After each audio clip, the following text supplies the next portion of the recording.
কি হয়েছে মীরা? কে এটা? জানি না, বেহুশ হয়ে রাস্তার ধারে পড়েছিল।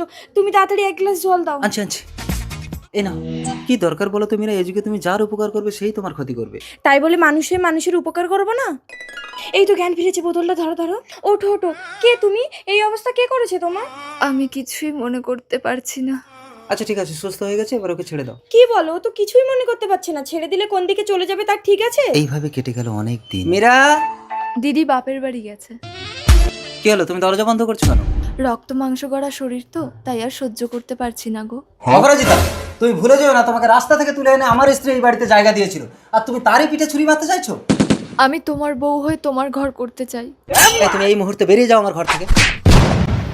তুমি কিন্তু এটা ঠিক করলে না। ঠিক আছে, তোমার যা খুশি করা করে নিয়ে যাও।